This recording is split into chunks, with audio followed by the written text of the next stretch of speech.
በጥብጫ አላጠጣው። እስኪ ለቅዱስ ልደውልለት።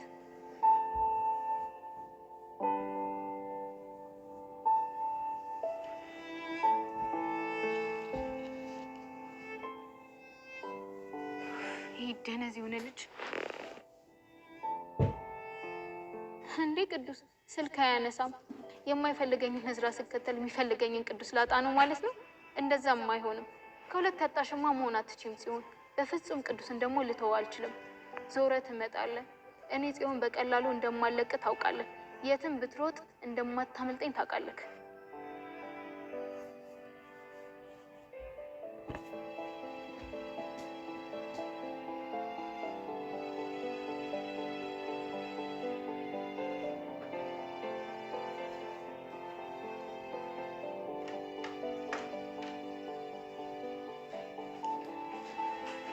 ሰላም ነው።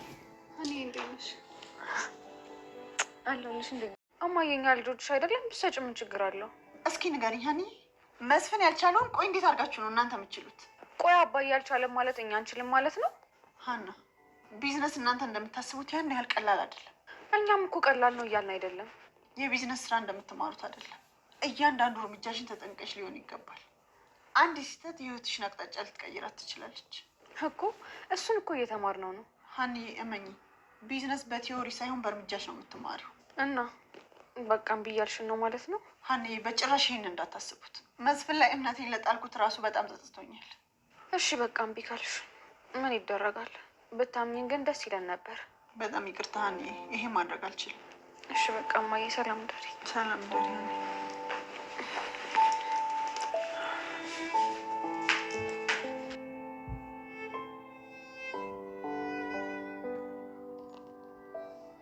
ምን ያደረኩ ይመስላል? አባዬ የሰማሁት ነገር እውነት ነው ማለት ነው? ምን ሰማ? መጠጥ እንደምትጠጣ ነዋ። ማን ነው ደግሞ የነገረ? ያና ጓደኞች። እነሱ ደግሞ ሚስጥር መጠበቅ የሚባል ነገር አያውቁም እንዴ? አባዬ ምን ሆነሃል? ምንም አልሆንኩም። ዝም ብዬ ለሱስ ያህል ነው። አባዬ አትቀልድ። ምናሴ ደከመኝ። እማዬ የተናገረች ነገር ልክ እንዳልሆነ ይገባኛል። ግን ደግሞ አባዬ አንተ እንደዚህ በቀላሉ ተስፋ ትቆርጣለህ ብዬ አላሰብኩም ነበር። እኔም እኮ ሰው ነኝ። ብትሆንም ግን በእማዬ ይህን ያህል ታዝናለህ ብዬ አልጠበቅኩም። እንዴት ነው የማላዝነው የኔ ልጅ? አባዬ መቼም እማዬን ታውቃታለህ አይደል? አሁን እሺ፣ አንተ ምን ልታደርግ ነው የመጣው? ላይክ ነው አባዬ። ይኸው አየኸኝ። በቃ ሂድ አንተ ወደ ቤት። እንደዚህ ሆነ እንዴት ነው ትቼ የምሄደው? ጽዮን በስከ መጨረሻም ተሸንፋለች። እንግዲህ ጽዮን እዝራን እስከዛ ድረስ መከራውን ስታስበለው የነበረች ራሷንም ስታሰቃየው የነበረች ለካ እህቷ ቤቲ እሱም በሱ በልጁ በኩል የአባቱን ሀብት ለማውረስ ያቀደችው እቅድ ነበር። ስለዚህ እኔ የዚህን ያክል ዋጋ መክፈል የለብኝም፣ ለእህቴ ያሰበችውን ያቀደችውን አላማ ለማሳካት ይህን ሁሉ ዋጋ መክፈል የለብኝም ብላ እንግዲህ መጨረሻ ላይ ቆርጣለች ማለት ነው። እና የማትፈልገውን እዝራን ስትከተል የሚወዳትንና የሚያከብራትን ቅዱስን እንዳጣች አሁን ላይ በተደጋጋሚ ስልክ ስትደውልለት ስልክ አያነሳላትም።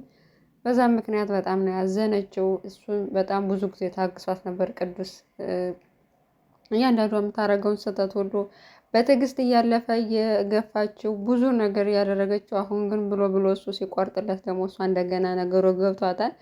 እናም ዞሮ ዞሮ ከእጅ አታመልጥም መቼም ቢሆን፣ ስለዚህ ዙራ እንድትፈልገኝ አደርግሃለሁ እያለች እየዛተች ነበር።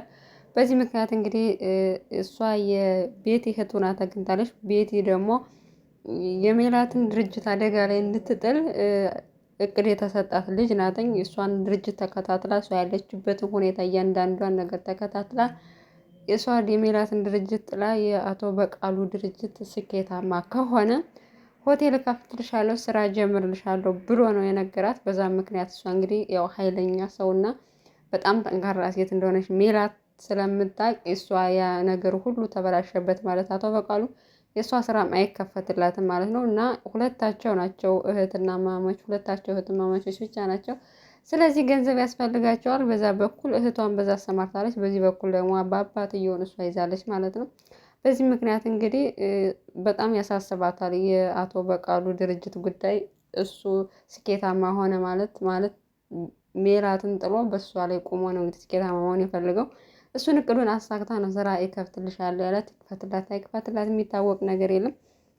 እናም እህቷን እኔ መሮኛል ከዚህ በላይ በቃ ሁሉን ነገር ለእዝራ ነግሬዋለሁ ስትላት በጭራሽ እንደዚህ ማድረግ ያለብሽም ስህተት ሰርተሻል፣ የተሳሳሽውን ስህተት ደግሞ ሄደሽ ማረም አለብሽ ብላ እህቷ ፈርዳባታለች። በዚህ ምክንያት እንግዲህ የሰራችውን ስህተት ለማስተካከል ድጋሚ አትችልም። ምክንያቱም እዝራ መጥቶ እያናገራት ነበር እና ለምንድን ነው ከኔና ከሀና ጎን ራቂ፣ በቃ ከእኛን ታይን ያልፈልግሽም ብሎ በተደጋጋሚ ነግሯት ነበረ። እሷ ግን እኔ ሀናን ድብቅ ማንነት ላሳይ ስለሞከርክ ነው ወይ የምጠላኝ? ለምንድነው የምትገፋኝ? እሷ እኮ ድብቅ ማንነት አላትኝ፣ ኤልያስ ጓደኛዋ ነው። ስለዚህ እሱ ነው ላስረዳ እየሞከርክ ያለሁት። ምንም ነገር አትንገሪኝ ስለና ስለ ሀና አያገባሽም። እሷ ምንም አይነት ድብቅ ማንነት የላትም ሀና። ስለዚህ ተይኝ፣ ኤልያስ ደግሞ ምኗም አይደለም ብሎ ሲላተኝ ያው እሷ በቅርብ ርቀት የተከታተለችው ስለነበረ ምኗም ስላልሆነ ነው እና ታዲያ ሂደህ ተውልኝ ሀናን ብለህ የለመንከው፣ ስለዚህ አትዋሽ ብላ በስከ መጨረሻ እንግዲህ ጥሏት ሄዷልኝ።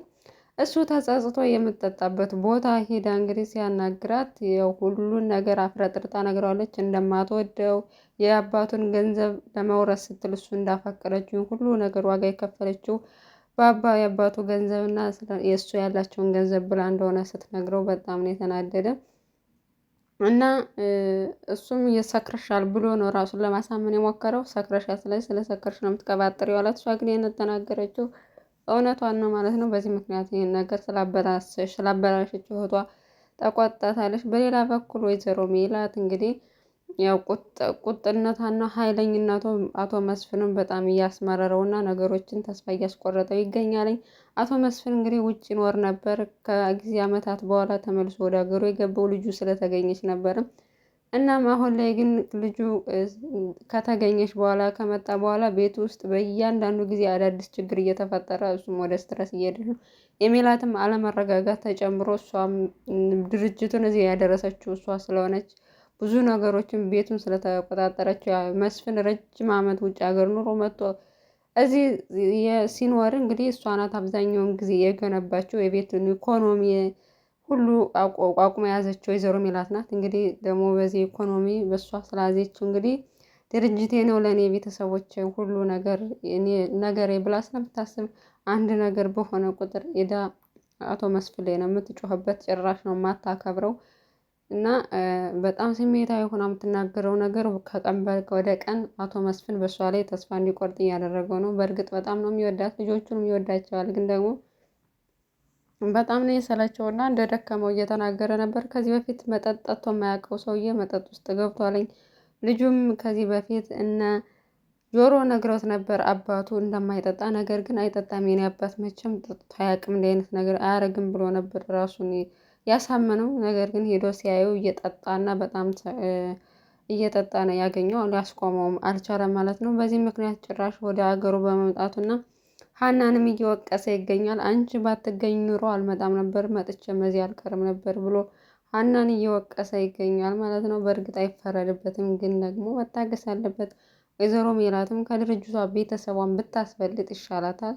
ምክንያቱም ሀብት ሄዳል ይመጣል፣ ቤተሰብ ግን መቼም ቢሆን አይተካም ማለት ነው። ስለዚህ ባሏን ማግባት፣ ልጆቿን ደግሞ መረዳት መቻች አለበት። አንዳንዴ ትዳር መስርቶ እንዲህ አንድ ብዙ ሆኖ አንድ ቤት ጣራ ውስጥ እየኖሩ የኔ ብቻ ሀሳብ ይሰማ፣ እኔ ብቻ ትክክል ነኝ፣ እኔ ብቻ ነኝ ምናምን የሚባል ነገር ወደ ግጭት ያመራልና ወይዘሮ ሜላት ገጸ ባህሪ በጣም ተጋነንና ኃይለኛ ቁጡ ሴት ሆነና ገንዘብ አይኖ ያስፈልጋል፣ ግን ደግሞ ቤተሰብ ይበልጣል መጀመሪያና ይህን ቁጥነቷን በጊዜ ሂደት እንደምትቀርፍና አቶ መስፍንም ተረጋግቶ እንደሚቀመጥ ተስፋ እናደርጋለን።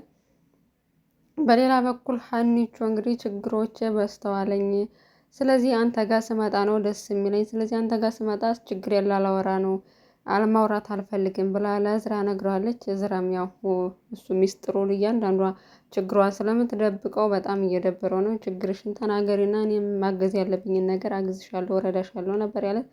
እሷ ግን መደበቅ ነው የምትወደው። እሱም ትቷታል ማለት ነው። ስትፈልግ ትሄዳለች፣ ስትፈልግ ትመጣለች። በዚህ ሁኔታዋ ግራ ቢጋባም አሁን ግን አስለምደዋለች፣ አምኖ ተቀብሏል። ስለዚህ ሰላሜናም ሀኒን በቃ ይህን ልጅ አሰቃየሽው፣ አንዴ ስትፈልጊ ትሄጃለሽ፣ ስትፈልጊ ትቀሪያለሽ፣ እንደዚህ እየወላወልሽ አሰቃየሽው፣ አንድ ግን ብሎ ቆርጦ ጥሎሽ ይሄዳል ስትላት እኔ ምን አገባኝ ከሄደ የሚሄድ እያለች ነው። እና ያን ያክል ናት በቃ ሀኒቾ ገና ብዙ ስልጠና ያስፈልጋታል ስለ ፍቅር ሰላም እንግዲህ ጠዋትም ማታም ማሰልጠን አለባት ማለት ነው። የሆነ ምንም አይነት ዋጋ አትሰጠውም። ስትፈልግ ብቻ ነው የሆነን ሰው የምታገኙና ያ ደግሞ ትክክል አይደለም፣ ተገቢ አይደለም ማለት ነው። እና ኖላዊ ድራማ እንግዲህ በሳምንት 2 ነው እየለቀቁልን ያሉ። እኛ ተደጋጋሚ ይዘንላችሁ እየመጣን ነው፣ አንድ ክፍል ማለት ነው። እና ባካችሁ በዚህ አጋጣሚ ኖላዊ ድራማዎች በሳምንት ቢያንስ 3 ይለቀቅልን። ምክንያቱም ሰኞና አርብ ብቻ ነው እየተለቀቀ ያለው ከጫፍ በአንድ ሳምንት ውስጥ 2 ጊዜ ብቻ በጣም እንትን ይላልና በፊት ቀን በቀን የሚለቁትን አሁን ጭራሽ በሳምንት 2 ያደርገውታል። እና ነገ ዋናው ሲለቀቅ ደግሞ ይዘንላችሁ እንመጣለን። ውድ ቤተሰቦቻችን በያላችሁበት ሰላማችሁ ይብዛ። ለዚህ ቻናል አዲስ የሆናችሁ ሰብስክራይብ፣ ሼር፣ ላይክ በማድረግ ቤተሰብ ሁኑ። እናመሰግናለን። ሰናይ ጊዜ ተመኘንላችሁ።